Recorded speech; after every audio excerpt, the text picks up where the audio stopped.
ভোরবেলা গ্রামের বাতাস বড় শান্ত। এই গ্রামেরই এক কোণে থাকে গরিব কৃষক রহমান। ভোরে ফজরের নামাজ শেষে কাঁচতে কাঁধে নিয়ে সে বের হয় মাঠে।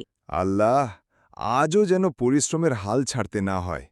পরিবারটা আমার দিকে তাকিয়ে আছে। রহমানের নিজের জমি নেই, অন্যের জমিতে ভাগ চাষ করে।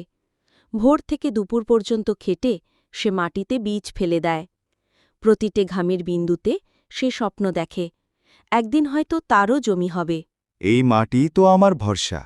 যদি ফসল ভালো হয়, ছেলে মেয়েকে আবার স্কুলে পাঠাতে পারব। অভাবের সংসার, স্ত্রী চেষ্টা করেও সন্তানদের জন্য পেট ভরে খেতে দিতে পারে না। বাচ্চারা না খেয়ে থাকে, পড়াশুনোও প্রায় বন্ধ। এইভাবে আর কতদিন চলবে রহমান? বাচ্চাদের খাওয়ারও কষ্ট হয়। হাল ছেড়ো না আমিনা, একদিন ভালো দিন আসবেই। যেন হঠাৎ আকাশ ফেটে পড়ল। কালো মেঘ ঢেকে দিল পুরো আকাশ। ঝড় বৃষ্টি শুরু হল। মুহূর্তেই পানিতে তলিয়ে গেল রহমানের ফসল। এক একটা ধান গাছ, যেগুলো সে নিজের সন্তানের মতো লালন করেছে, সেগুলো মাটিতে লুটিয়ে পড়ল। তার চোখের সামনে ভেসে গেল মাসের পর মাসের পরিশ্রম। আল্লাহ, এত কষ্ট করলাম, তবুও কিছু রাখতে পারলাম না। বাচ্চাদের কি খাওয়াবো এবার? প্রকৃতির কাছে মানুষ কতটাই না অসহায়।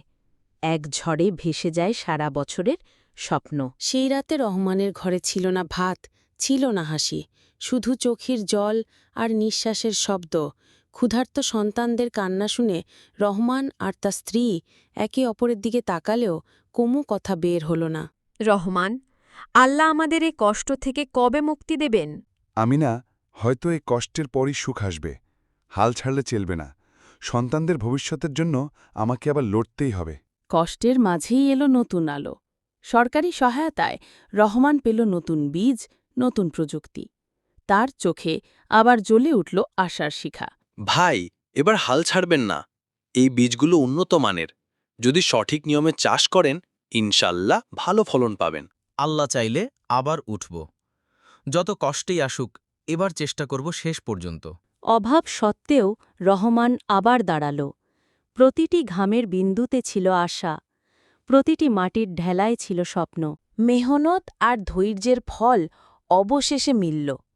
সোনালি ধানে ভরে উঠল রহমানের ক্ষেত।